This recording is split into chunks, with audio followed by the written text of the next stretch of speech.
నమస్కారం. మనం రకరకాల పంచతంత్ర కథలు చెప్పుకుంటున్నాం కదా! పంచతంత్రంలో కొన్ని వింతైన కథలు కూడా ఉంటాయండి.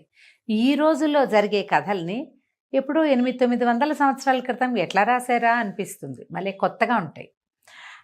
పూర్వమట ఒక ఊర్లో ఒక ధనవంతుడైన పెద్ద మనిషి ఉండేవారు. అయితే ఈయనకి ముందు భార్య గతించింది. చాలా కాలం పెళ్లి చేసుకోకుండా ఉండి కొంచెం లేటు వయసులోనే ఓ చిన్న పిల్లని పెళ్లి చేసుకున్నాడు. ఆ కాలం ఏంటంటే ఇప్పట్లాగా 30కి 50కి పెళ్ళిళ్ళు చేసుకునే వయసు కాదు ఆడవాళ్ళు. ఆడపిల్లలకి ఈ 8 నుంచి 16 లోపల పెళ్ళిళ్ళు చేసేసేవాళ్ళు. ఎంత పెద్దవాళ్ళకైనా ఈ 16 లోపల పిల్లని ఇవ్వాల్సిందే. ఈయన కోసం ఎవరైనా 35 ఏళ్ళు 34 ఏళ్ళు వివాహం కాకుండా ఉన్నవాళ్ళు అసలు కనపడేవాళ్లే కాదు. పైగా చిన్నపిల్లని తెచ్చుకుంటే చెప్పిన మాట వింటుందని అలాంటి భావాలు కూడా ఉండేవనుకుంటా. ఈయన ఏం చేశాడు, ఈ వృద్ధుడైన ఈ ధనవంతుడు సుమారుగా ఒక 16 సంవత్సరాల అమ్మాయిని చూసి పెళ్లి చేసుకున్నాడు, కాలిపొడుగు పిల్లని. ఆ పిల్లని కాపురానికి తీసుకొచ్చుకున్నాడు. వస్తే ఆ పిల్లకి ఈయన చూస్తే విసుగ్గా ఉండేది. ఆయనకి ఏమీ తెలీదు, పాతకాలపు మనిషి. పాతరకప్పు బట్టలు కట్టుకుంటాడు, చుట్టలు కాలుస్తాడు, పైగా డబ్బు జాగ్రత్త. విసుగ్గా ఉండేది. ఎక్కడికైనా కలిసి వెళ్తే వీళ్ళిద్దరిని భార్యాభర్తలు అనుకునేవాళ్ళు కాదు, తాత మనవరాలు అనుకునేవాళ్ళు. లేదా అప్పుడప్పుడు ఏదైనా కాస్త మంచి బట్టలు కట్టుకుంటే తండ్రి కూతురు అనేవాళ్ళు. పిల్లకి చాలా అయిష్టంగా ఉండేది ఆయన మొహం చూస్తే. కాకపోతే ఆయన బోల్డంత డబ్బిచ్చాడు వాళ్ళ నాన్నకి. అందుకని తండ్రి ఏమో పిల్లనిచ్చి పెళ్లి చేసేసాడు. మొదట్లో బాగుండేది. వీళ్ళింట్లో చక్కగా మంచి ఆహారం లభించేది, మంచి మంచి చీరలు కట్టుకోవటానికి చక్కటి నగలు ఉండేవి. అన్ని నగలు పెట్టుకోవచ్చు, అన్ని చీరలు కట్టుకోవచ్చు మంచి మంచివి. చక్కగా బళ్ళల్లో కార్లల్లో ఎక్కడికైనా, అప్పుడు కార్లు కాదుగా వాహనాలు ఉండేవి వాళ్ళకి. మామూలు ఎడ్ల బండి ఉండేది, తర్వాత ఏమో గుర్రబండ్లు అవి ఉండేవి. ఎక్కడికైనా వెళ్తే చక్కగా పాలకి ఎక్కి కూడా వెళ్ళొచ్చు. ఎంతో బాగుండేది. కానీ క్రమంగా ఇవి కాదు కదా, మొదట కొద్ది రోజులే వాటి సరదా. ఆ తర్వాత ఈయన వృద్ధుడని ఈయనతో విసుగ్గా ఉందని తోస్తూ ఉండేది పిల్లకి. అయితే ఈ చుట్టుపక్కల ఇళ్లల్లో పనులు చేయడానికి కొంతమంది కుర్రాళ్ళు కనపడుతుండేవాళ్ళు. వాళ్ళల్లో ఓ కుర్రాడు ఓసారి వీళ్ళింటికి కూడా పనికొచ్చాడు. ఆ పనికి వచ్చిన కుర్రాడు ఈ అమ్మాయితో నవ్వుతూ పలకరించాడు, మాట్లాడాడు. పిల్ల చక్కగా 16-18 ఏళ్ల పిల్ల, అందంగా ఉంది, మంచి పోషణ జరుగుతోంది. ఈ ధనవంతుడింట్లో పనులు నున్నగా మెరుస్తూ బాగుంది. వాడు కూడా ఫ్రెండ్షిప్ చేశాడు. ఇద్దరు కలిసి స్నేహం చేశారు. చేస్తే ఆ పిల్లతో మాట్లాడి ఇట్లా ముసలివాడిని పెళ్లి చేసుకున్నావు, నీకు చక్కటి నవయువకుడు దొరకచ్చు అంటే నువ్వే ఎందుకు కాకూడదు అంది అమ్మడు. సరే బాగానే ఉంది. అమ్మ ఏమనుకున్నారు, మన ఇద్దరం కలిసి వెళ్ళిపోయి ఎక్కడికైనా పెళ్లి చేసుకుందాం అనుకున్నారు. కుర్రాడు ఒప్పుకున్నాడు. ఆ అమ్మాయికి మంచి సరదాగా ఉంది, జీవితం బాగుంటుంది కదా, ఈ ముసలాడితో పడి చావాల్సిన పనే ఉంది. సరేనంది. అయితే మనం రేపు రాత్రి వెళ్ళిపోదాం, మీ ఇంట్లో ఉన్న నగా నట్రా అన్నీ పెట్టెలు పెట్టి పట్టుకొచ్చేసేయి, మనం హాయిగా ఉండొచ్చు అన్నాడు. ఈ ముసలాడిని వదిలేస్తుంటే వీడి నగా నట్రా నాకెందుకు అనుకోలేదు అమ్మడు. ఎవరూ అనుకోరు చూడండి కదా. ఏం చేసింది, మొత్తం ఇంట్లో ఉన్న నగలు నాణ్యాలు తనకి పెట్టినవి, తనకి వాళ్ళింట్లో ఆల్రెడీ ముందు నుంచి ఉన్నవి ఖరీదైనవి రత్నాలు అన్నీ కలిసి ఓ సుమారైన సలీసుగా ఉన్న పెట్టెలో పెట్టి పట్టుకుని వెళ్ళింది. పట్టుకెళ్ళిన తర్వాత ఏమైంది, వీళ్ళిద్దరూ ఊరు దాటి వెళ్ళిపోతుంటే అక్కడ ఒక నది అడ్డం వచ్చింది. నది కొంచెం పొంగు మీద ఉంది. కుర్రాడు అన్నాడు, అమ్మాయి నువ్వు ఇక్కడే నుంచో, ముందు నేను ఈ పెట్టే, అమ్మాయి బట్టల మూట కూడా ఉంది, ఇవి రెండు బరువు కదా, ఈ రెండు పట్టుకెళ్ళి అవతల గట్టు మీద పెట్టి నిన్ను వచ్చి తీసుకెళ్తానన్నాడు. ఈ అమ్మాయి ఇక్కడ నుంచుంటే వాడు ఆ గట్టుగా నది కాస్త దాటేశాడు. అది పెద్ద నదిగా లేదు, ఒక 3 బారలు మాత్రమే వెడల్పున్న ఒక పెద్ద సైజు కాలువ అనమాట. అంటే నది తాలూకు ఒక కాలువ ఆ పక్క నుంచి వెళ్తోంది. ఈ పిల్ల దిగి దాటలేదు, దానికి ఈత రాదు, భయము. వాడు అవతలకు వెళ్ళిపోయాక నడిచి వెళ్ళిపోతున్నాడు అవతలకి. ఈ అమ్మాయి కేకలు పెట్టింది, అయ్యో వెళ్ళిపోతావేమిటి, నన్ను బతికెళ్ళు, నన్ను వదిలేసావు కదా ఇక్కడ, నన్ను తీసుకెళ్ళు ఉంది. అనగానే వాడు వెనక్కి తిరిగినాడు, పిచ్చిమొహం దానా, ఎవరో వెరిదానిలాగా ఉన్నావు, పో మీ ఇంటికి, మీ ఆయన దగ్గరికి వెళ్ళిపో, ఇంకా నువ్వు నాతోటి వచ్చేదేం లేదు, నాకు కావాల్సింది నాకు దొరికింది, నువ్వు ఇంటికి వెళ్ళిపోమన్నాడు. ఈ అమ్మాయి చూస్తూ నుంచుంది. ఆ అమ్మాయి చూస్తూ ఉండగానే వాడు ఆ బట్టల మూట, సగం తడిసిన బట్టల మూటని, తర్వాత చక్కగా బరువుగా నగలతో నిండుగా ఉన్నదాన్ని రెండింటిని నెత్తి మీద పెట్టుకుని సాగెళ్ళిపోయాడు. పిల్ల బిక్కమొహం వేసి నుంచింది, అయ్యో భర్తను మోసం చేశాను, ఆయన నగా నట్రంతా తీసుకొచ్చి వీడికి పెట్టాను, వీడేమో పట్టుకుపోయాడు, ఇప్పుడు నేను దీని మీద నుంచున్నాను, నేను ఏం చెప్తాను ఇంటికెళ్ళి, ఎలా ఇంటికి వెళ్ళాలి, ఇంటికి వెళ్ళడానికి మొహం చెల్లట్లేదు, ఇంటికి వెళ్ళాక ఏం చెప్పడానికి పాలు పోవటం లేదు, తెల్ల మొహం వేసుకుని నుంచుంది. ఇంతలో తెల్లవారిపోయింది. ఆ సమయానికి ఒక నక్క వచ్చిందిట అక్కడికి. ఆ నక్క ఒక మాంసపు ముక్కని తెచ్చుకుంది, ఎక్కడి నుంచి తెచ్చిందో. అదే మాంసం ముక్కను తెచ్చుకుని ఈ నది దగ్గరకు వచ్చింది. బహుశా అది తింటూ నీళ్లు తాగదామనో లేదా దాన్ని నోటితో గరుచుకుని ఆ నది దాటుకుని ఆ పాయ దాటుకుని వెళ్ళిపోదామనో ఏదో దాని ఉద్దేశం. అక్కడ దాకా వచ్చేసరికల్లా నక్కకి చేపలు కనపడుతున్నాయి.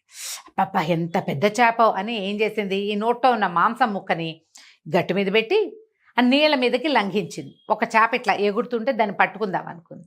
ఇది దూకింది కానీ దభేల్మని ఇది పోయి నీళ్ళలో పడింది. చేప కాస్త పోయింది. చేప అందల. నక్క తెల్లబోయింది. అయ్యో చేప అందలేదని వెనక్కి తిరిగి వచ్చింది. నీళ్ళలో నుంచి గట్టెక్కిందనమాట. అది గట్టెక్కేసరికల్లా ఇది ముందు మాంసపు ముక్కను అక్కడ పెట్టింది కాదు, గట్టు మీద పైనుంచి వస్తున్నటువంటి ఓ గద్ద ఎర్రగా కనపడుతున్న మాంసం ముక్కను చూడంగానే రయ్యమని వాళ్ళ స్పీడ్గా వస్తాయి గద్దలు. కిందకు వచ్చినప్పుడు గమనించండి, ఏదైనా పల్లెటూళ్ళకి వెళ్ళినప్పుడు కనపడతాయి. అది ఎంత స్పీడ్గా వస్తుందో ఫ్లైట్ లాగా ఇలా దిగి అట్లా వెళ్ళిపోతుంది అనమాట.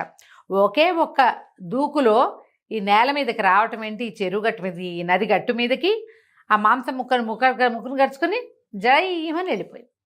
ఇంకేముంది, నక్క పైకి వచ్చేసరికల్లా గద రావడము మాంసం ముక్కను ఎత్తుకుపోవటము రెండూ జరిపోయినాయి. నక్క తెల్లమొహం వేసుకుని నుంచుంది.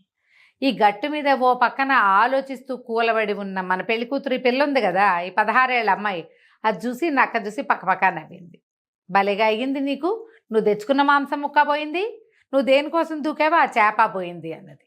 నవ్వొచ్చింది అనమాట దానికి. అనేసరికల్లా నక్కంది, నా మాంసం ముక్క పోతే నేను మళ్ళీ తెచ్చుకుంటాను, నీకేమో కట్టుకున్న మొగుడు పోయాడు, ప్రేమించిన ప్రియుడు పోయాడు, నువ్వు మాత్రం ఏం చేస్తావు, నీకు ఇంకా దిక్కే లేదు, నీకు ఇంకా చెరువే దిక్కు, నాకు పర్వాలా నేను ఇంకేదైనా వేటాడుకుంటానని పోయింది నక్క. ఈ అమ్మాయి తెల్లమొహం వేసుకుని నుంచుంది. ఏం చేయాలో తెలీదు, ఇంటికి వెళ్ళాలో వద్దో అర్థం కాక ఇంకేం చేస్తుంది, పుట్టింటి వైపుకి సాగిపోయింది. ఈ కథలో చూడండి మనకి ఎండ్ ఏమైంది, ఈ అమ్మాయి ఎట్లా ఎండ్ అయింది, భర్త ఏమన్నాడు, దొంగ పట్టుబడ్డా, ఇవన్నీ ప్రశ్నలు ఉంటాయండి. ఆ ప్రశ్నల్లోకి అసలు వెళ్ళొద్దు మనం. బేసిక్ థింగ్ చూడండి, మనకి ఎక్కడైనా ఏదైనా చాలా సమస్యగా ఉంటే ఆ సమస్య తీరటానికి మనం ఒక సమాధానానికి పట్టుకుని దాని దగ్గరికి వెళ్తాం. మన సమస్య తాత్కాలికంగా తీరిపోగానే అప్పుడు మనం కొత్త ఆలోచనలు చేస్తాం. ఈ అమ్మాయికి పుట్టింట్లో డబ్బులు లేవు, అస్సలు ఆస్తే లేదు, వాళ్ళకి తిండి తినడానికే లేదు. తిండి బట్ట సాగితే చాలని వాళ్ళ నాన్న ఈ అమ్మాయిని ధనవంతుడికి ఇచ్చి పెళ్లి చేశాడు. తిండి బట్ట సాగినాయి, నగ నాణ్యం వచ్చినాయి, ధన కనక వస్తువాహనాలన్నీ అమరినాక ఆ అమ్మాయికి ఇంకొక ఐడియా వచ్చింది. ఇవి చాలని అనిపించిందా? లేదు. తాత్కాలికంగా ఇవే చాలని మొదట అనిపిస్తుంది మనకి, అందులోకి దిగుతాం.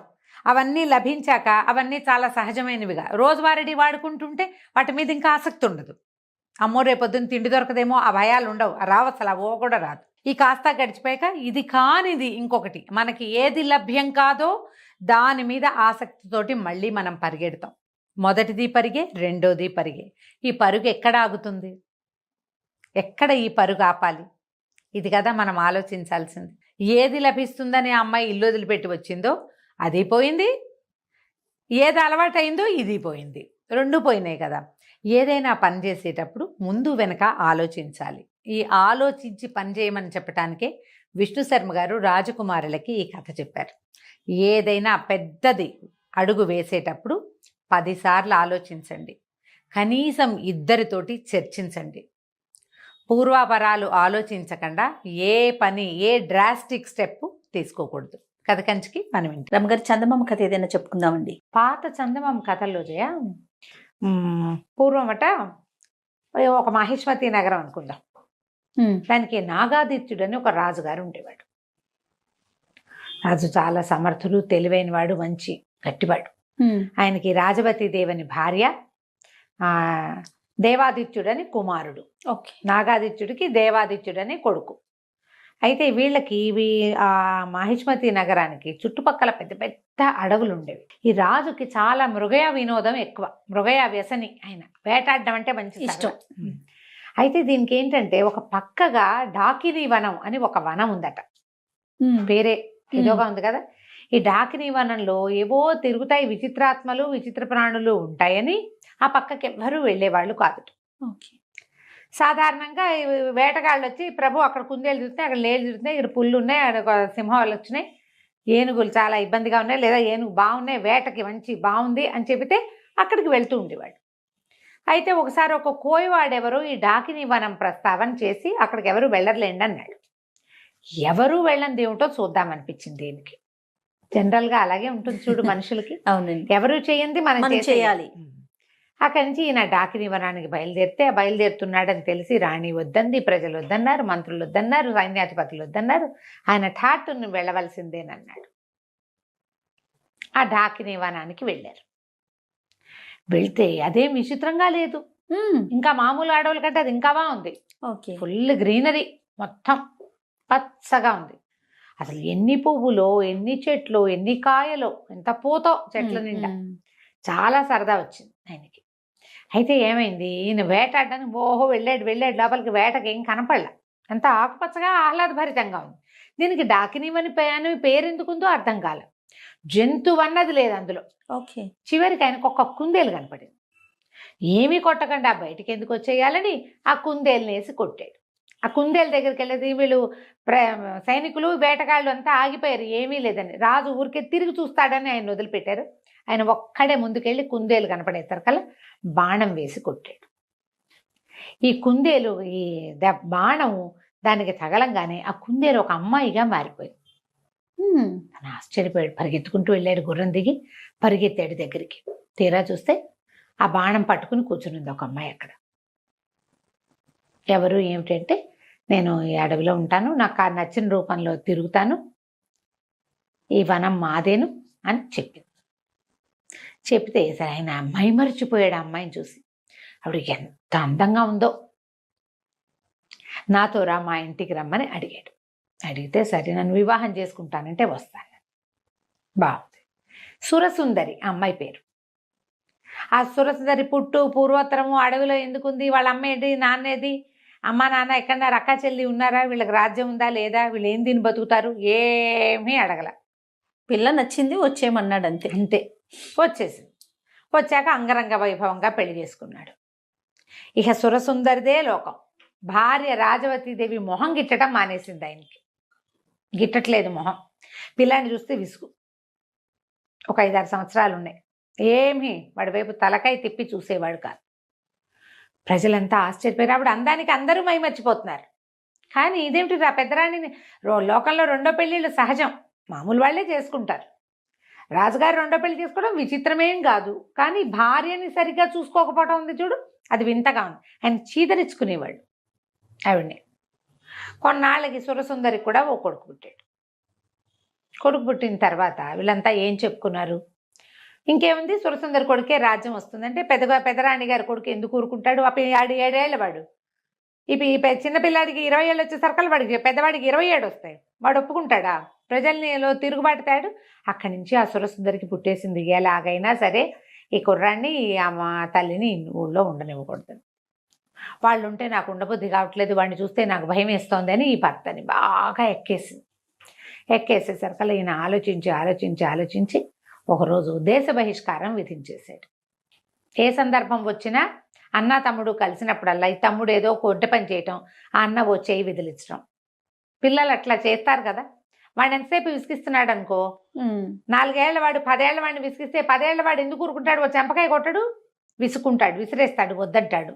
దాంతో వాడు పోయి తండ్రికి చెప్తాడు, తల్లికి చెప్తాడు. వెంటనే ఈవిడే నా కొడుకుని బతకనిచ్చేలాగా లేడు, వీడు పెద్ద అయ్యే లోపల చంపేస్తాడు, ఈ రాజ్యం కోసం వీడు పోటీ అని వాడు భావిస్తున్నాడని పిల్లల్లో లేని ఉద్దేశాలు ఆవిడ బాగా ఎక్కేసేసింది. సరే అక్కడి నుంచి ఒక వయసు పెరిగింది. పెద్ద అబ్బాయికి ఒక 20 ఏళ్ళు వచ్చినాయి, 20 ఏళ్ళు పైన వచ్చినాయి. వచ్చి రాగానే ఈవిడ ఇంకా నేను వీళ్ళు ఇక్కడ ఉంటే నేను ఉండను, మా ఇంటికి వెళ్ళిపోతాను అని మొదలుపెట్టేసరికి సరే రాజ్య బహిష్కారం విధించేశాడు రాజు. తల్లిని తీసుకుని వెళ్ళిపోమన్నాడు. మంత్రి సేనాధిపతి ఎవరికీ ఇష్టం లేదు. సరే వాళ్ళు ఏం ఆలోచించుకున్నారు, రాజబహిష్కారం అంటే రాజ్యం చివరిదాకా రథం మీద తీసుకెళ్ళి రాజ్యం వెలుపల వదిలిపెట్టాలి, నేను తీసుకెళ్తానని సైన్యాధిపతి రథం ఎక్కించుకుని రాత్రి వేళ చల్లగా తన ఇంట్లో ప్రవేశపెట్టి ఇంట్లోపల బంకర్లో దాచిపెట్టాడు రాణిని, రాకుమారుని. ఇక్కడే ఉంచుకున్నారు, ఎక్కడికి వెళ్ళొద్దు, చూద్దాం ముందు ఏం జరుగుతుందని. ఈ మంత్రి గారికి ఎలాగైనా ఈ సురసుందరిని అడ్డం తొలగించేసేయాలని ఉంది. ఈవిడ వల్లే ప్రాబ్లమ్స్. ఆయన ఎంతసేపు ఆవిడ చుట్టూతానే తిరుగుతాడు.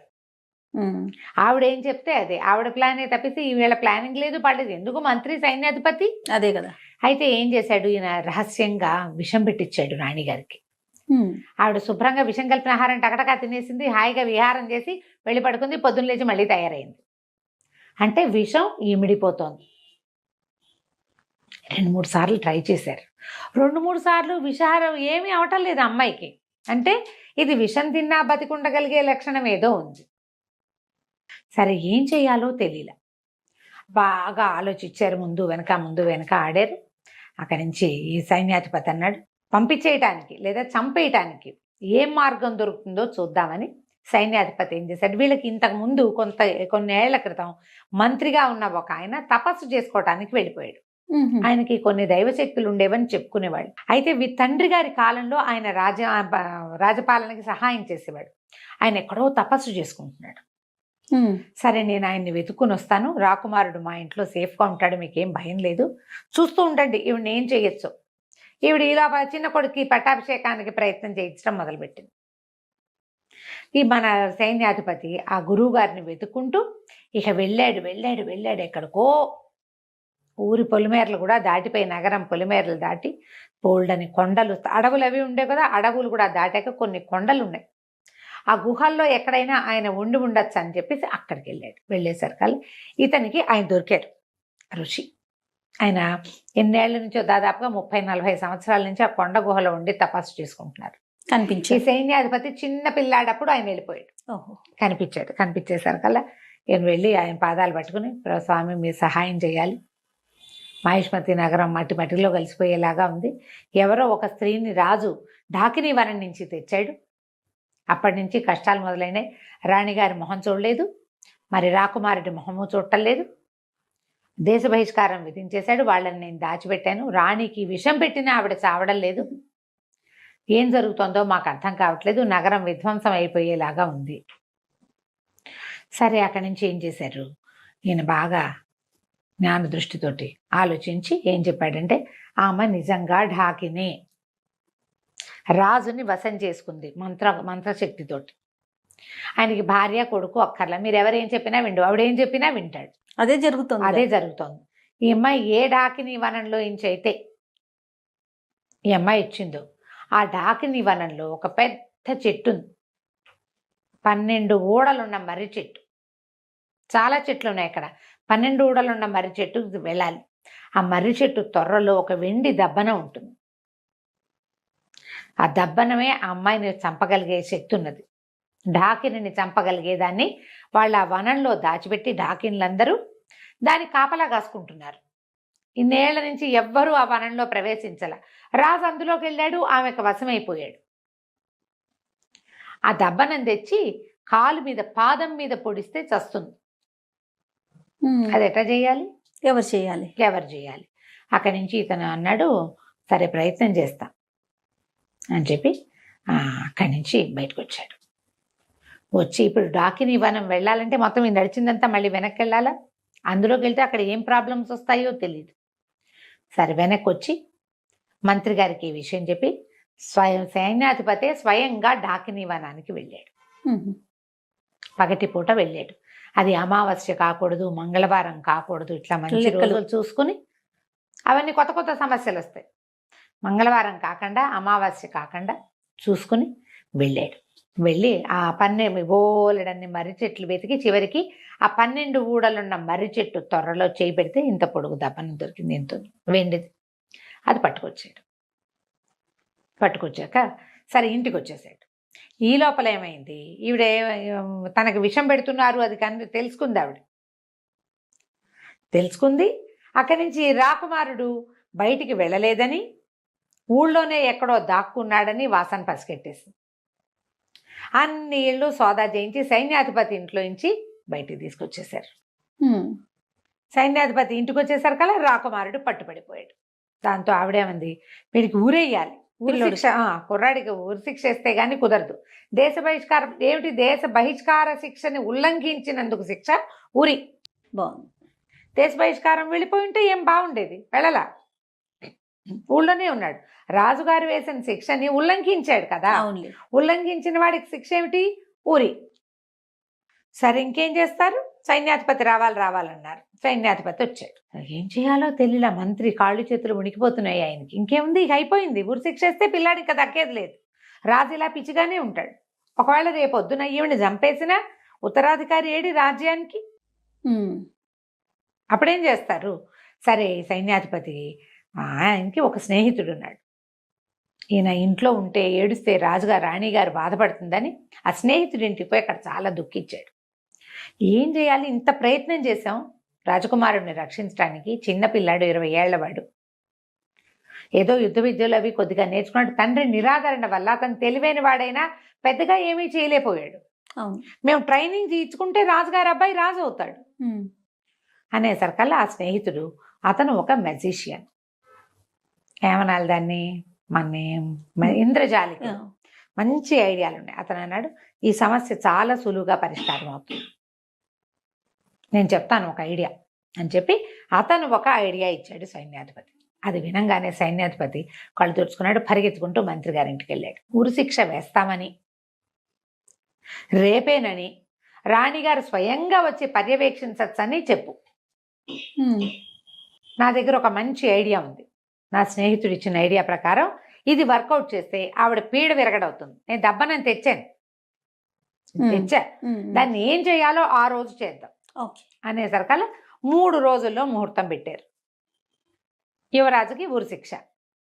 కొంతమంది ప్రజలు వాళ్ళు వీళ్ళు చేరారు. సైన్యాధిపతి మంత్రి ఏమన్నారంటే, ఇట్లా పెద్ద శిక్షను ఉల్లంఘించిన వాడిని మన రాజు రాణి సమక్షంలో తీయాలి, మీరు అక్కడ నుంచుంటే ఉరిదీస్తాం మీకు మీ ముందు అంటే ఈవిడ సంతోషించింది. తనకి రాజ్యానికి అడ్డం తొలగిపోతుంది, ఈ రాజ్యం అంతా ఢాకిని హస్తగతం అయిపోతుంది, అదే కదా కావాలి. సరే ఏం చేసింది, వచ్చి ఎదురుగుండా నిలబడింది. ఈ కుర్రాన్ని ఒక గోడ వారగా నిలబెట్టారు, ఒక గోడ దగ్గర నిలబెట్టారు. సరే ఏం చేశారు, ఇట్ట పైనుంచి వేళ్లాడేది కాకుండా అట్నుంచి పోతాడు ఇట్నుంచి పోతాడు, 2 తాళ్ళు మెడకేశారు. ఓకే, 2 తాళ్ళు మెడకి వేయబడి ఉన్నాయి. అటొకడు ఇటొకడు పట్టుకుని లాగుతారు ఊరేయటానికి అనమాట. వెరైటీ శిక్ష. ఈవిడేం చేసింది, ఆ దీని దగ్గర నిలబడింది. సరే ఆ కనపడుతుంది రాజకుమారుడు 2 చేతులు వెనక్కి పెట్టుకుని ఉన్నాడు, చేతులు కట్టేసినట్టు కనపడుతుంది కానీ కట్టల, 2 చేతులు వెనకాల పెట్టుకుని నుంచున్నాడు. ఆ అబ్బాయికి అట్లా బోధించారు. సరే ఆవిడ ఇంకా దగ్గరకు వచ్చి ఆ చచ్చిపోయేటప్పుడు వాడి ముఖంలో ఉన్న ప్రేత కళ చూద్దాం అనుకుంది ఆవిడ. ఈ అటు ఇటు 2 సైనికులు నిలబడ్డారు కదా, ఈ మధ్యలో రాకుమారుని నుంచోబెట్టారు తాళ్ళేసి. ఇద్దరు చెరో పక్కన తాళ్ళు లాగారు. తాళ్ళు లాగేసరికల్లా ఈ 2 తాళ్ళు వాడి మెడకి బిగుసుకోకుండా 2 తాళ్ళు ఒకటికొకటి పట్టుకుని పక్కకి వెళ్ళిపోయినాయి. రాకుమారుడు ఒక్కసారి ముందుకు పడ్డట్టుగా పడ్డాడు. ఈ పడ్డం ఎట్లా పడ్డాడు, ఆవిడ నుంచునుంది కదా చిన్నరాణి ఎదురుగుండా, ఆమె ముందు సాష్టాంగ పడినట్టు పడ్డాడు. పడంగానే ఈ బొడ్లోంచి ఆ దెబ్బనం తీసి ఆమె పాదం మీద గుచ్చేసాడు. అబ్బా, ఆ తాళ్ళు వాళ్ళు వేసిన హుక్ ముడి అట్లా వేశారు. ఆ మెజిషియన్ చెప్పిన ట్రిక్ అది. ఇప్పుడు 2 ఇదేసాము, ఇట్లా లూప్ లాగా వేసాము, ఈ లూప్లో నుంచి అటు ఇటు పట్టకలాగితే లూప్ కూడా వస్తుంది, అది ఎక్కడ బిగుసుకోదు. అతను చెప్పిన ట్రిక్ అది. ముందుకు పడి ఎప్పుడైతే ఇది పొడిచేశాడో ఈ రాణిగారు పెద్ద కేక పెట్టింది, పిచ్చెక్కినట్టు అరిచి చచ్చిపోయింది. పడిపోయింది కానీ అస్థిపంజరంలా అయిపోయిందట పడటం. ఎప్పుడైతే ఈమె ఇక్కడ పడిపోయిందో అంతఃపురంలో ఉన్న ఆవిడ కుమారుడు కూడా మరణించాడు. ఢాకిని జాతి అంతమైపోతుంది ఆ దెబ్బనంతో. ఓహో, ఇంతలో ఏమైంది, రాజుగారికి తెలుసు కొడుక్కి ఉరిశిక్ష వేసినట్టు. ఆయన అప్పుడే స్పృహ వచ్చినట్టు, ఇదేది రాణిగారేది కుమారుడేది అని అడగటం మొదలుపెట్టాడు. రాకుమారుడికి ఉరిశిక్ష వేస్తారు కదండి మీరు అనగానే ఆయన లవో దీపోమని ఏడవటం మొదలుపెట్టాడు. రాకుమారుడికి ఉరిశిక్ష వేయటం ఏమిటి, నా కొడుకుని నేను ఎట్లా పోగొట్టుకుంటాను, నా భార్య ఏది, ఆమె ఎక్కడుంది, ఆమె ఎంత దుఃఖంలో ఉంది, నా భార్యో నా కొడుకు అని. అప్పటిదాకా ఆయనకి పెళ్ళాము కొడుకు గుర్తు కూడా లేరు. అప్పుడే ఆయన మీద నుంచి ఒక మంత్రం కట్టుపోయినట్టు అయిందనమాట. ఆయన కేకలు పెట్టి ఏడుస్తుంటే మంత్రి గారు పరిగెత్తుకొచ్చాడు. ఏం పర్వాలేదు, అంతా సజావుగా జరుగుతుందని రాజుగారిని తీసుకుని ఇక్కడికి తీసుకొచ్చారు వచ్చేస్తానానికి. తెస్తే రాకుమారుడు చక్కగా నిలబడినాడు, ముందు ఒక అస్థిపంజరం ఉంది. ఇది ఎవరిదంటే ఎవరిది, అక్కడి నుంచి ముందు మనం ఈయన ఒక సెయింట్ని కలిసాడు కదా సైన్యాధిపతి వాళ్ళ గురువుని. ఆయన ఏం చెప్పాడంటే, ఎప్పుడైతే ఈ అమ్మాయి ఆవిడ మరణిస్తుందో వెంటనే ఆ అస్థిపంజరాల్ని భూస్థాపితం చేసేసేయండి, పైకి రానివ్వకండి అంటే 50 అడుగుల లోతున ఒక నుయ్యిలాగా తవ్వి ఆమెది కుమారుడివి ఇద్దరివి అస్థిపంజరాలు అందులో వేసేసి బస్తాల కొద్దీ ఉప్పు పోసి దాన్ని మూసేసి దాని మీద ఒక మామిడి చెట్టుని పాతిపెట్టారు. ఇంకెప్పటికీ వాళ్ళు అక్కడి నుంచి బయటికి రాకుండా అయిపోతారనమాట. అది పళ్ళు కాసేది కాస్త ఏమవుతుంది ఆ వివరాలన్నీ చెప్పలేదు కానీ ఇలా చేసేసారు. ఆ తర్వాత రాకుమారుడికి అన్ని విద్యలు నేర్పుకుని అతన్ని మళ్ళీ రాజుని చేశారు. పట్టాభిషేకం చేసి రాజుని చేశారు. కథ కంచికి మనం ఇంటికి. బాగుంది రమ్మగారు. నమస్తే అండి. నమస్తే నమస్తే రమ్మగారు. నమస్తే జయ. చందమామ కథ ఏదైనా చెప్తారండి? విచిత్రమైన వ్యాధి కథ చెప్తాం. వ్యాధుల్లో టైటిలే విచిత్రాలు చాలా విచిత్రంగా ఉంది రమ్మగారు. వ్యాధుల్లో విచిత్రాలు ఉండవు. కొన్ని జబ్బులే ట్రికీగా ఉంటాయి. అవును. కొంతమంది ట్రికీ బిహేవియర్ తో దాన్ని జబ్బుగా పరిణమింప చేసుకుంటారు ఈ మధ్య కాలంలో అయితే మరీ ఎక్కువైపోయినాయండి. కదా. అసలు అది ఎందుకు వస్తుందో తెలీదు. అది జెంటికల్ గా వస్తుందా లేకపోతే మన అలవాట్ల వల్ల వస్తుందా, ఏ రీజన్ తెలియదండి. విచిత్రమైన జబ్బులు రమ్మగారు. అవును, ఆటో ఇమ్యూన్ డిసీజెస్ అంటారు. ఎందుకు వస్తుంది? పిల్లలు చూస్తాక నున్నగా శుభ్రంగా పళ్ళల్లే ఉంటారు. సడన్ గా వాడికి ఏదో జబ్బు చేస్తుంది. ఎందుకు అలా వచ్చిందో ఎవరికి తెలీదు. ఓహో, డబ్బులు ఖర్చు అయిపోతాయి, పిల్లలేమో వెళ్ళిపోతారు, అమ్మా నాన్నలకి పాపం అవునండి. శోకాన్ని మిగిల్చి వెళ్ళిపోవటమే. అబ్బో, పెద్దవాళ్ళకు కూడా అలాగే వస్తున్నాయి క్యాన్సర్. పేర్లు చెప్పకో, అమ్మ వద్దు ఆ రమ్మగారు. పేరు ఎత్తుకోకూడదు, అసలు భయం వేస్తోంది. ప్రతి పక్కింట్లోనూ ఉంది. అవునండి. ఈ విచిత్రమైన వ్యాధి ఇంకా విచిత్రమైంది. ఒక ఊళ్ళో, పల్లెటూరులో ఓ సాయమ్మ, రంగన్న భార్యాభర్తలు ఉన్నారు. వీళ్ళు ఏంటంటే కొంచెం పెద్దవాళ్ళు అయిపోయారు, మధ్య వయస్సు దాటారు, పిల్లలు కలగల. వాళ్ళిద్దరే ఉంటుండే వాళ్ళు. ఏదో చిన్న పొన్న వాదనలు మొదలుపెట్టి చిలికి చిలికి గాలివానయ్యి ఆ రంగన్న పెళ్ళాన్ని 4 కొట్టి రుసరుసలాడుతూ బయటికి వెళ్ళిపోయేవాడు. ఎప్పుడూ దెబ్బలు తినేది. మళ్ళీ సాయంత్రం మామూలుగానే ఉంటాడు. ఓకే. ఈ దెబ్బలు తిని తిని తిని ఒక దశలో అనిపించిందంటే ఎప్పుడైనా వీడిని కూడా చితకొట్టిచ్చేయాలి. ఇటీవల కాలంలో ఈ మాటలు వింటున్నాం. ఒకసారి పోలీస్ స్టేషన్లో పెట్టి ఉతికిచ్చేసేయాలి అని భర్తలను ఉతికించాలని భావించే భార్యలు ఇప్పుడు కనపడుతున్నారు బాగా. పాతకాలంలో కూడా ఉండేవాళ్ళు. ఎవరైనా సరే వీడిని తంతే గానీ ఆ తన్నుల నొప్పేంటో వీడికి తెలియదు. ఇంత వయసు వచ్చింది, ఇంకా నేను దెబ్బలు తినాలా అలా అనిపించేది. ఊరికే కొట్లాడుకునేవాళ్ళు. చివరికి అది 4 దెబ్బల్లో పరిణమించి గొడవ సద్దుమణుగుతూ ఉండేది. ఒకనాడు ఇలాగే ఏదో భార్యాభర్త మాట్లాడుకుని ఆయన పెళ్ళాన్ని కవ్వించి 4 పిడిగుద్దులు గుద్ది అడవికి ఇవి కొట్టుకురావడానికి, కట్టెలు కొట్టుకురావడానికి వెళ్ళిపోయాడు. ఆవిడ ఎప్పుడెప్పుడు అని చూస్తున్న అవకాశం ఆ రోజు వెతుక్కుంటూ వచ్చిందనమాట. ఏమైంది? అటాగా రంగన్న అటు వెళ్ళిపోయాక ఒక అరగంట గంట తర్వాత ఈవిడేదో మెల్లిగా లేచి ఇంట్లో పని చేసుకుంటుంటే ఆ జమీందార్ గారి పని వాళ్ళు ఒక 4 వచ్చారు. మంచి ఆజాన్ బాహులు, పాలేళ్ళు జమీందార్ గారి దగ్గర ఇంట్లో ఉన్నారు. వీళ్ళ వాకిలు ఎలా ఉందంటే వీళ్ళ ఊళ్ళోకి ఎంటర్ అవుతూ ఉండగా ఉన్న మొదటి గుమ్మాలలో వీళ్ళదొకటి. వాళ్ళు ఊళ్ళోకి వచ్చి మిగిలిన గుమ్మాలు కాస్త గడియలు పెట్టున్నాయి బయట వైపు, పొలం పనులకు వెళ్ళిపోయి. ఇక్కడ పొలం పనులు లేవు వీళ్ళకి. ఆయన కొట్టలు కొట్టడానికి వెళ్ళాడు, ఈవిడ ఇంట్లోనే ఉంది. గుమ్మం జారేస్తుంది. దాంతో తలుపు కొట్టారు. కొట్టి ఈ ఊళ్ళో ఎవరైనా చిట్కా వైద్యులు ఉన్నారా అని అడగడానికి వచ్చారు. ఏమిటంటే జమీందార్ గారి అమ్మాయికి ఏదో విచిత్రమైన వ్యాధి వచ్చింది. ఆ వ్యాధికి గుణం కనపట్టాల ఎంతమంది వైద్యులు వచ్చినా. అందుకని ఏదైనా చిట్కా వైద్యం ఫలిస్తుందని ప్రతి ఊరికి 4 సైనికులను చొప్పున పంపారు. ఒక 4 ఆజాను బాహువులు, మంచి పుస్తీలు గిస్తీలు, బ్రహ్మాండంగా మీసాలు, వాళ్ళు దుడ్డు కర్రలు, మనుషులు జమాజట్టిల్లాగా ఉన్న వాళ్ళని చూసేసరికల్లా ఈవిడికి ఉత్సాహం వచ్చింది. లేకేం బాబు, చక్కగా వెతుక్కుంటూ మా ఇంటికి వచ్చారు. మా ఆయనే బ్రహ్మాండ వైద్యుడు, మామూలు వైద్యుడు కాదు, ఘనాపాటి అనుకోండి. అసలు మొన్న మీరు నమ్మరు, మా పూజారి గవరయ్య గారి అబ్బాయి గుడిగోపురం నుంచి పడ్డాడు, కాలు మెలికబడిపోయి బిడ్డ నేల గరుచుకుపోయాడు. మా ఆయన ఏదో ఇంత తైలం ఎక్కడి నుంచి తెచ్చాడో పట్టించి రుద్దితే పిల్లాడు చూస్తూ ఉండగా కోతి పిల్లలే ఒక్క ఎగిరి లంఘించి ఎక్కేశాడు గోపురానికి మళ్ళీను. అట్లాంటి వాడు.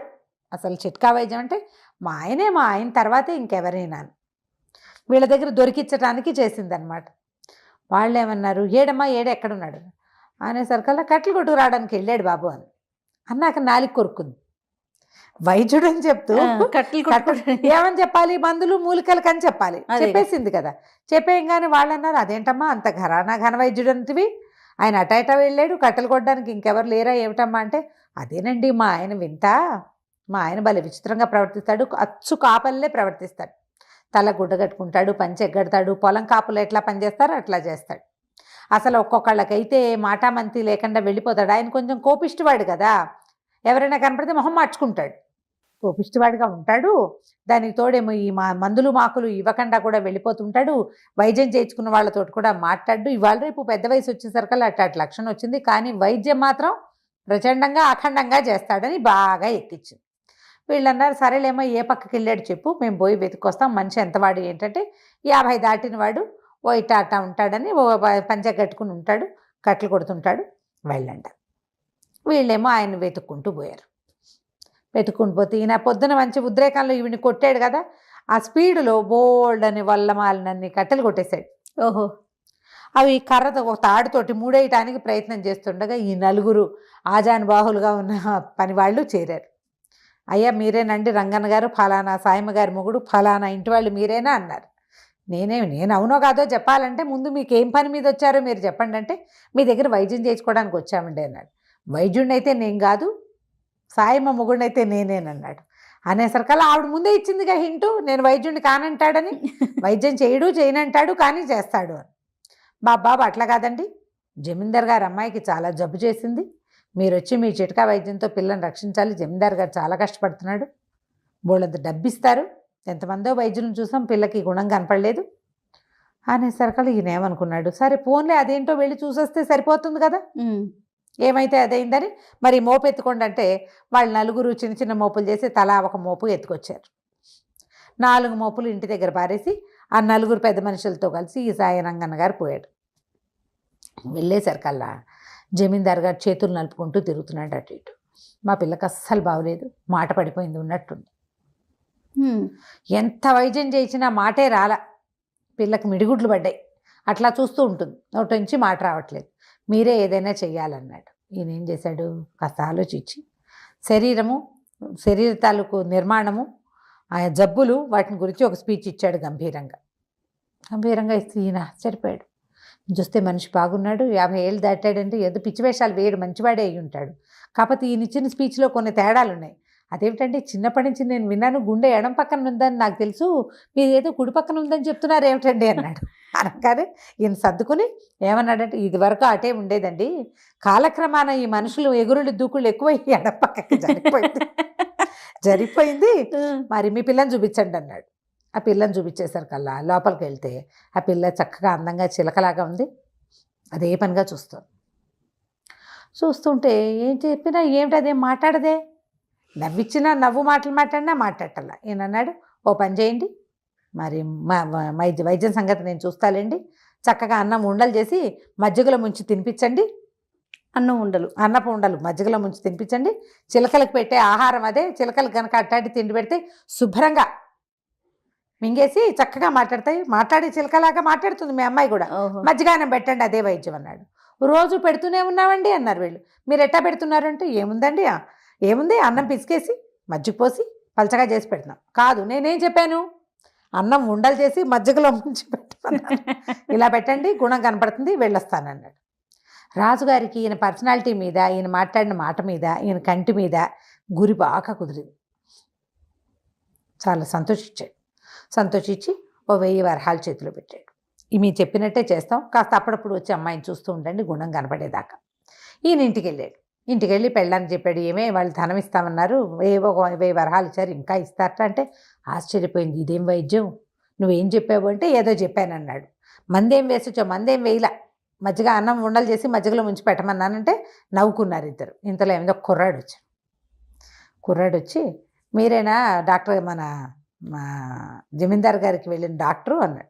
అవును, నేనే జమీందార్ దగ్గరికి వెళ్ళాను, పిల్లకి మాట మంతి లేదు, చక్కగా ఉంది, చూపులకి చిలకలాగా, మాటల చిలకతనం లేదు దానికి అన్నాడు. అనేసరికల్లా కుర్రాడు అన్నాడు, మీ వల్ల ఏం కాదండి, మీరు ఏ మంది వేసినా ఆ అమ్మాయి మాట్లాడదు, ఎందుకంటే అమ్మాయి నేను ప్రేమించుకున్నాం, వాళ్ళ నాన్న ఇంకో పెళ్లి కుదిర్చాడు. జమీందార్ గారి బాధ ఏమిటి, పెళ్లి కుదిర్చాము, పిల్లకి మాట పడిపోయింది, పెళ్లి నాటికి మాటలు రావాలి అని చెప్పాడు ఈయనకి. ఈ రంగన్నకి చెప్పాడు ఆ మాట.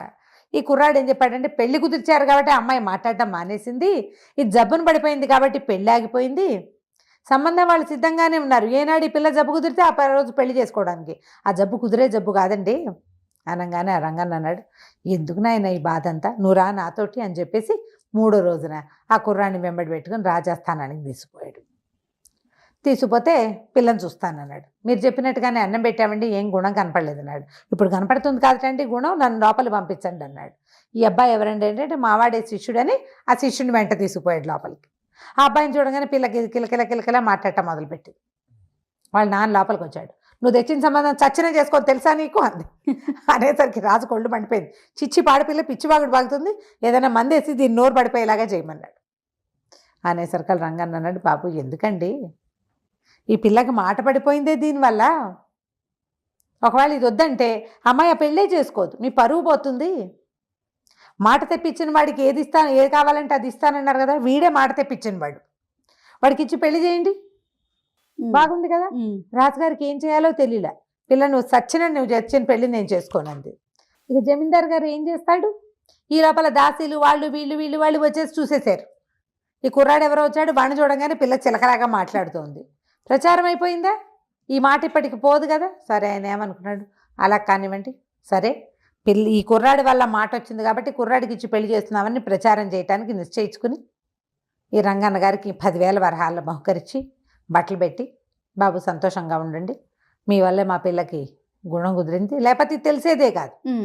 సరే ఆయన ఇంటికి వెళ్ళిపోయాడు, పెళ్ళాన్ని చూపించాడు, చూడవే ఎంత డబ్బులు వచ్చినాయని. ఆవిడ ఏమందంటే, నువ్వు నన్ను కొట్టడం వల్ల నిన్ను తన్నించడానికి నేను ఏర్పాటు చేశాను, చివరికి ఇది డబ్బు సంపాదన మార్గంగా వచ్చింది, అమ్మాయి గారి విచిత్రమైన వ్యాధి మనకి ఇది వచ్చింది, నువ్వు నీ వ్యాధి కూడా తగ్గించుకో, ఇదివరకు సంపాదన లేక పని లేక కొట్టేవాడివి, ఇంత డబ్బులు వచ్చినాయి, చక్కగా 4 గొడ్డు గోదా పెట్టుకుని కాస్త ఇల్లు వాకిలి ఏర్పరచుకుంటే ఆ పని ఉంటుంది కదా. అవును, ఖాళీగా ఉండకపోవడంతో ఇంకా ఆయన ఎప్పుడు కొట్టలేదట. వాళ్ళిద్దరూ హాయిగా ఉన్నారు.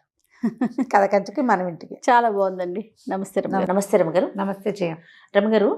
మనం చందమామ కథల్లో ఇదివరకు ఆఫ్రికా కథలని, రష్యా కథలని, జపాన్ కథలని, ఇట్లా వేరే దేశాలు వాళ్ళ స్టోరీలు చెప్పుకున్నాం కదా, అలాంటివి ఏదైనా చెప్తారా? అంటే జానపద కథలు కొన్ని మనకి పాత చందమామల్లో వచ్చేవి, బాగుండేవి. వేటగాడి కథలని అవన్నీ ఇవన్నీ మంచి మంచి కథలు వచ్చేవి. ఈవెన్ మనం ఇది ఉంది కదా మన జంగిల్ బుక్, అది కూడా మనకి చందమామ కథల్లో తెలుగు పుస్తకాల్లో ఉంది. నాకు బాగా చిన్నప్పుడు, ఓకే ఓకే, ఇంచుమించు ఎర్లీ 70s అట్లా వచ్చింది. ఓకే, 60s కూడా వచ్చింది అది, అదే కథలు. ఓకే. అయితే ఈ కథల్లో జానపద కథలు దేశ విదేశాల జానపద కథల్లో జపాన్ కథ అయి ఉంటుంది ఇది, లేదా చైనా కథ అలాంటిదే అన్నమాట.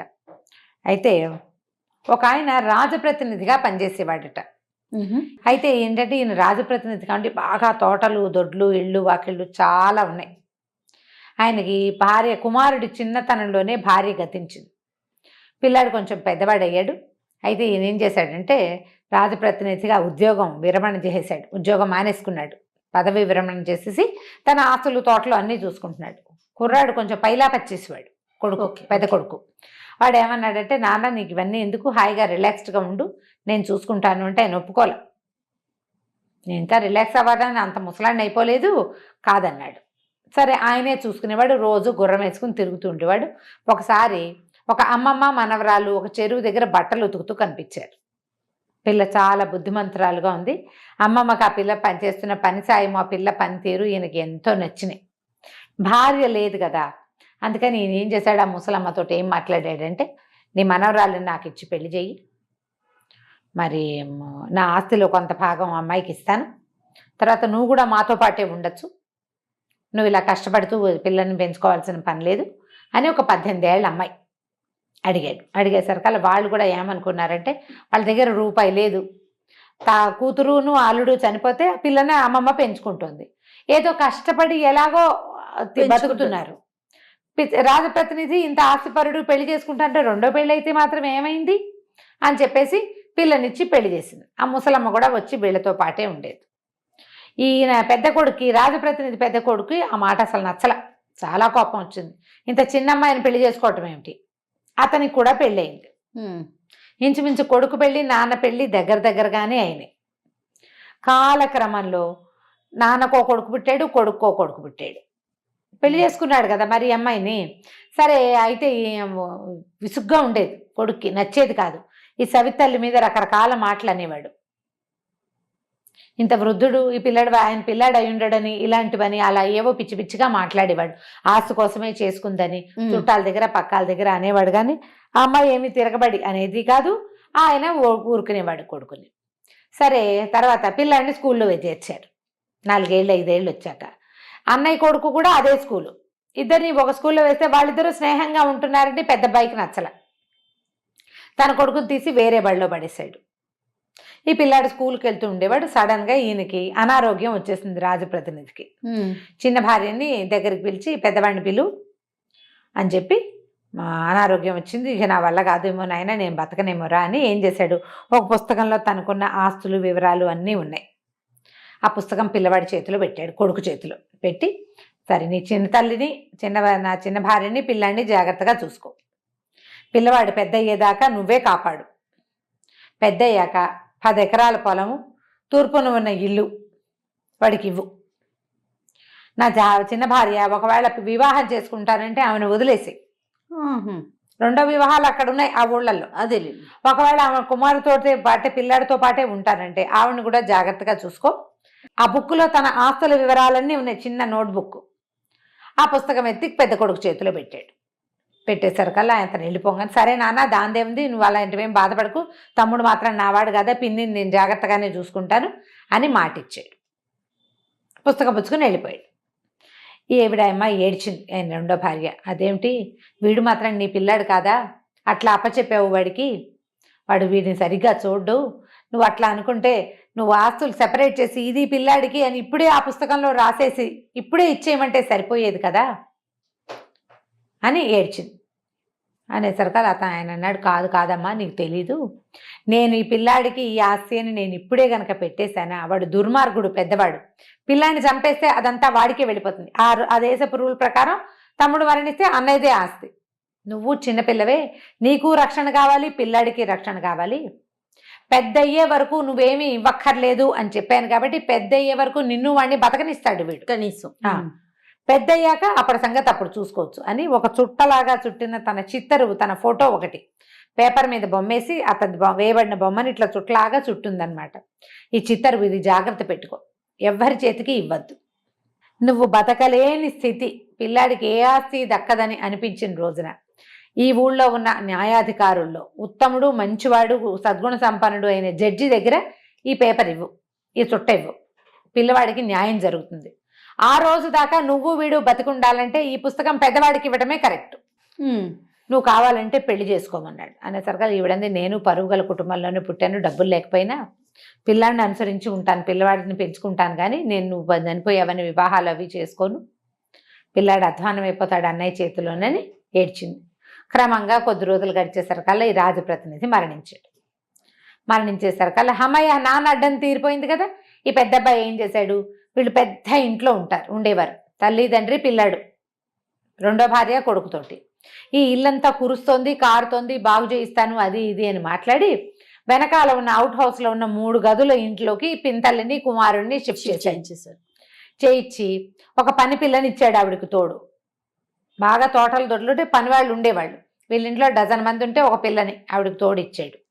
అక్కడి నుంచి పిల్లని ఏదో మామూలు చిన్న స్కూల్లో వేసేసాడు. రోజు బియ్యం ఇచ్చేవాడు, కూర నార ఏమీ ఇచ్చేవాళ్ళు కాదు. పనిపిల్లకి మాత్రం వాళ్లే జీతం ఇచ్చేవాళ్ళు. ఇక పిల్లాడిని ఈవిడ అమ్మాయి ఏం చేసేదంటే, ముందు నుంచి పేదరికంలో పెరిగింది కదా ఈవిడ రెండో భార్య, ఆవిడేదో బట్టలు కుట్టి అవి ఇవి కుట్టి కూర నార నెయ్యి నూనె ఖర్చు గడుపుకునేది.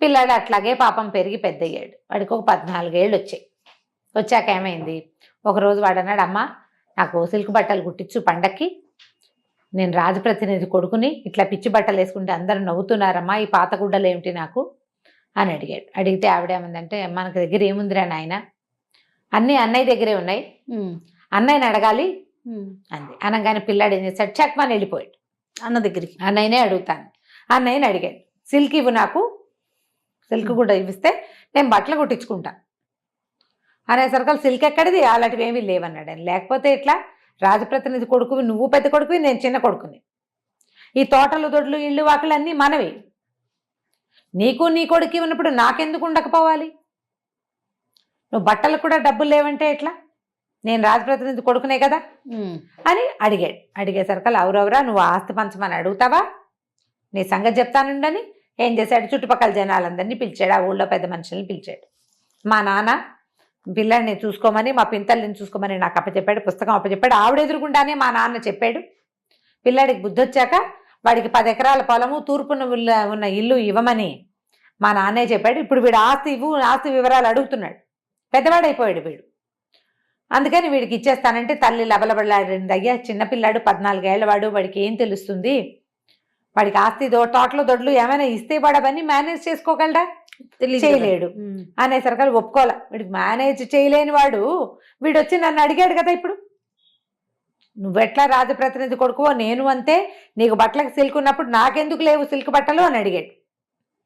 అంటే వాడు చూసుకోగలడు అనమాట. ఇచ్చేస్తారు అని చెప్పి తూర్పున ఉన్న ఒక పాత ఇల్లు, 10 ఎకరాల ఒట్టి ఊసర క్షేత్రం, ఏమీ పండని 10 ఎకరాల భూమి ఇచ్చేసాడు. పెద్దవాళ్ళంతా మరి ఇంకేమంటారు? తండ్రి రాశాడు కాగితం, చెప్పాడు. ఆ వాక్యాలు పెద్ద కొడుక్కి భార్య వింటుండగా, చిన్న భార్య వింటుండగా చెప్పాడు కూడా. ఈవిడ ఇంకేం చేస్తుంది, తనకున్న ఆ 3 గదుల సామాన్లు తీసుకుని వెళ్ళి ఆ తూర్పున ఉన్న ఇంటికి వెళ్ళిపోయింది. వెళ్తే ఇల్లంతా కురుస్తుంది, పాతబడిపోయిన ఇల్లు. ఒక 3 గదులు మాత్రం వాళ్ళు కొంచెం అలవాటుగా ఉంది కదా అక్కడ పని చేసుకోవటం, కొన్ని గదులు కొంచెం సరి చేసుకుని తండ్రి, కొడుకు, తల్లి ఉండటం మొదలుపెట్టారు. అది ఇప్పుడు ఇంతవరకు అక్కడి నుంచి బియ్యం వచ్చేవి, పనిపిల్ల ఉండేది. ఇప్పుడు 2 లేవు. ఈ ఇల్లు, ఆ పొలంలో ఏమీ పండవు, తొండలు గుడ్లు పెడుతూ ఉంటాయి. ఈ ఇల్లేమో ఇది. పోనీ ఇల్లు అయినా శుభ్రంగా ఉంటే ఎవరికైనా అద్దెకిచ్చి ఇంకోళ్ళని సహాయంగా పెట్టుకోవచ్చు. ఇల్లంతా పాడైపోయింది, రిపేర్ చేసుకోవడానికి వీళ్ళ దగ్గర రూపాయి లేదు. అయితే అప్పుడు ఏమైందట, ఆ రోజుల్లో 1 సంవత్సరం 8 నెలలు ఇట్లా గడిచింది కష్టంగా. వీళ్ళకి చాలా కష్టపడేది పాపం, పిల్లాడి చదువుకి తిండికి ఎంత హింసపడేదో తల్లి. ఆ ఊళ్ళోకి ఒక కొత్త న్యాయాధికారి వచ్చాడు. ఆయన భలే గట్టివాడైతే ఈవిడ ఏం చేసింది, ఒకరోజు కుమారుడిని తీసుకుని ఆయన దగ్గరికి వెళ్ళి అయ్యా, నేను ఫలానా అండి, రాజప్రతినిధి 2వ భార్యని, ఇట్లా నన్ను రోడ్డు మీద చూసి పెళ్లి చేసుకున్నాడు. మరి ఆయనకు ముందో కుమారుడు ఉన్నాడు, నాకు ఒక పిల్లవాడు కలిగాడు. ఆయన చనిపోయే ముందు కొడుకేమో ఆ కాయ అది ఇచ్చాడు, నాకు ఇది ఇచ్చాడండి. ఎవరైనా ఉత్తముడైన న్యాయాధికారికి దొరికితే ఆయన చేతికి ఇది ఇవ్వమని ఇచ్చాడు అని ఆ చుట్ట ఆయన చేతిలో పెట్టింది. ఆయన చుట్టంతా ఊడదీసి చూస్తే ఆయన రాజప్రతినిధి యొక్క ఫోటో. అది ఎంతసేపు చూసినా ఏమీ కనపట్టాల. అయితే దాన్ని మళ్ళీ చుడుతుంటే ఏదో కదులుతున్నట్టుంది లోపల. ఏమిటా అని ఆయన ఏం చేశాడంటే ఆ పటాన్ని పట్టుకుని ఒక పక్క నుంచి చింపాడు. దాని వెనకాల 2 కాగితాలు మడతలు పెట్టున్న ఇది కనపడింది. 2 పేపర్స్ ఉన్నాయన్నమాట. సరే, ఈయన రాజప్రతినిధి ఆ వెనకాల దాచాడు అదేదో. తీరా చూస్తే అందులో నాకు పెద్ద కుమారుడు దుర్మార్గుడు చిన్నపిల్లవాడిని చంపేస్తాడని ఏర్పాటు చేశాను. తూర్పున ఉన్న ఇల్లు 10 ఎకరాల పొలము ఇవ్వమని చెప్పాను. తూర్పున ఉన్న ఇంట్లో గోడ కింద వీటితోటి కుండలతోటి బంగారము, మణులు, వజ్రాలు దాచిపెట్టాను. అవి నా చిన్న కుమారుడికి చెందాలి. ఇప్పుడు అవి దాచి ఉన్న సంగతి ముందే తెలిస్తే ఇంకో రకంగా ఉండేది కదా. అక్కడి నుంచి సరే, ఈయన ఏం చేశాడు, మర్నాడు 2-3 రోజుల్లో ఈ పిల్లవాడి ఆస్తి మీ అత్తగారు, వీళ్ళమ్మ 2వ తల్లి, మారుటి తల్లి ఇతని మీద అభియోగం తెచ్చింది. ఆస్తి సరిగ్గా పంచలేదు, 2 కుమారులు అయితే చెరుసగం రావాలి, తూర్పునున్న ఇల్లు పొలము మాత్రమే ఇచ్చాడు అని ఆవిడ అభియోగం తెచ్చింది. మాట్లాడడానికి వస్తున్నానని పెద్ద కొడుక్కి కబురు చేశాడు. ఆయన చేస్తే అతను ఏం చేశాడు, ఊళ్ళో అందరికీ మీ అందరి ముందే మా నాన్న చెప్పిన మాటలే చెప్పే కదా, ఆస్తంతా మీరు చూశారు కదా, మీరు కూడా రండి అని చుట్టాలని పక్కాలని అందరినీ ఊళ్ళో ఉన్న పెద్ద మనుషుల్ని పోగు చేశాడు. సరే, ఈ 2వ భార్య కుమారుడు వాకిట్లోనే నుంచునున్నాడు. న్యాయాధికారి వచ్చాడు లోపలికి. వస్తూ ఆయన మంచి గంభీరంగా ఉన్నాడు. రాగానే ఏమన్నాడంటే, ఇంకో కుర్చీ వేయండి వీరికి కూడా అన్నాడు. వీళ్ళేమనుకున్నారు, ఆ తల్లికి పిల్లాడికి వేయమంటున్నాడేమో అనుకున్నారు. ఓ కుర్చీ వేస్తే కూర్చోండి అని ఎవరినో కూర్చోబెడుతున్నాడు. తర్వాత ఆ కుర్చీలో కూర్చున్న వ్యక్తితోటి మాట్లాడుతుంటే చుట్టుపక్కల ఉన్నవాడితో, ఏమిటి ఈయన ఎవరితో మాట్లాడుతున్నాడు, ఎవరినైనా ఆత్మని ఈయన చూస్తున్నాడేమో అని బెదిరిపోయారు జనం అంతా. అలాగా, మీ పెద్దబ్బాయి అదే, మీ చిన్నబ్బాయి ఇదా, మీ భార్య ఫలానా వంశానికి చెందిందా అని ఇట్లా మాట్లాడుతున్నాడు. అలాగే, తప్పకుండా మీ అబ్బాయిని అడుగుతాను, అతను సరే అంటే సరే, కాదంటే అతను చేసిందే లెక్క, మీరు చెప్పినట్టే తప్పకుండా చేస్తాను అని నమస్కారం అన్నాడు. అన్నాక ఈ పెద్ద అబ్బాయి అడిగాడు, ఎవరితోటి మాట్లాడతారంటే, మీ నాన్నగారట. మా నాన్న ఎక్కడున్నాడండి అన్నాడు. మా నాన్న ఎక్కడున్నాడు, అదేమిటి కుర్చీలో కూర్చున్నాడు కదా, ఎత్తుగా మనిషి, చప్పి దవడలు, పెద్ద పెద్ద కళ్ళు, ముంగమీసాలు, రాజప్రతినిధి వేసుకునే బట్టలు వేసుకున్నాడు అనేసరికి ఆయన అలాగే ఉండేవాడు. పెద్ద పెద్ద కళ్ళు ఆయనవి, దవడలు ఇట్లా కొంచెం పైన ఎత్తుగా ఉంటే కిందకి చప్పిగా ఉంటాయి, పొడుగాటివాడు. రాజప్రతినిధి వేసుకునే బట్టలు వేసుకుని గుర్రం దిగాడు వాకిట్లో, నల్ల గుర్రం అనేసరికి అందరు అవును రాజప్రతినిధే ఆయనే ఇక్కడ కూర్చున్నాడు నా పక్కన, నాకు చెప్పాడు మీ ఆస్తి వివరాలు అనేసరికి జనం అంతా నిర్ఘాంతపోయారు. ఏం చెప్పారు, మా నాన్న చెప్పిందే చేస్తాను అన్నాడు పెద్ద కొడుకు. మా నాన్నే చెప్పాడు కాబట్టి ఇప్పుడు మిగిలిన ఆస్తిలో మా తమ్ముడికి ఏం లేదు ఆయన చెప్పినట్టుగా చేశాను. సరే అయితే దీనికి ఖరారైనా అన్నాడు ఆయన. 100% ఆ పొలం వాడిదే, ఆ ఇల్లు వాడిదే, నేను అందులో నుంచి ఏమీ ఆశించను, వాళ్ళకే ఇచ్చేస్తాను అన్నాడు. సరే అయితే అని, అయ్యా అందరూ వినండి, ఇప్పుడే ఇక్కడ కూర్చుని వెళ్ళినటువంటి రాజప్రతినిధి గారు చెప్పాడు, ఆ తూర్పున ఉన్న ఇంట్లో గోడ కింద ఒక కుండలో బంగారు నాణేలు, ఒక కుండలో వజ్రాలు, ఒక కుండలో వైఢూర్యాలు, ఇట్లా 8 కుండలతోటి బంగారము వజ్రాలు దాచిపెట్టాడు. అది తన చిన్న కుమారుడికే చెందుతుంది. ఊసర క్షేత్రం, ఇంకా పొలం, ఆ పొలం ఉన్నా లేకపోయినా ఇబ్బంది ఏం లేదు, అది ఆ ఇంటిని ఆనుకుని ఉన్న పొలం, అతను ఇంకా ఇల్లు కట్టుకుంటాడు, వెనక్కి పెద్ద రాజభవనం కట్టుకోవచ్చు ఈ డబ్బులతోటి అనగానే పెద్ద కుమారుడు నిర్ఘాంతపోయాడు. తమ్ముడు నేను చెరిసగం అని పంచుకుని ఉంటే ఆ కుండల్లో ఉన్న ఈ కోట్ల రూపాయలంతా సగం సగం 4 కుండలు ఇటు వచ్చేవి, 4 కుండలు గ్యారంటీగా వచ్చేవి కదా. మిగిలిన ఆస్తి దాంట్లో 10వ వంతు కూడా రాదు. కుమిరిపోయాడు, ఏం చెయ్యాలో తెలియక అందరి ముందు ఒప్పుకున్నాడు. ఇక ఏం చేస్తాడు, నోరు గట్టిగా మూసుకుని ఊరుకున్నాడు. ఈయన బయటికి వెళ్తూ, అమ్మా నీ భర్త ఆ చిత్తరువు ఎందుకు పంపించాడంటే ఆ ముఖం నేను, ఆయన ఎట్లా చెప్పాడు ఆ గుర్తులు ఆయనకు తెలియదు రాజప్రతినిధి ఎవరో, కేవలం ఆ ఫోటోలో ఉన్న వ్యక్తి నల్లటి గుర్రవెక్కి కూర్చున్నటువంటి ఆ వ్యక్తి ఫోటో చూసి ఆయన్ని వర్ణించాడు ఇక్కడ, అంతే. ఆయన రాలా పెట్లా, జస్ట్ వీళ్ళని అట్లా మభ్యపెట్టాడు అనమాట. ఇప్పుడు రేపొద్దున కనుక ఆ కుర్రాడికి అక్కడ వజ్రాలు వైఢూర్యాలు దొరికితే ఇది మా నాన్న ఆస్తి, నాకు సగం కావాలని వాడు అన్నయ్య.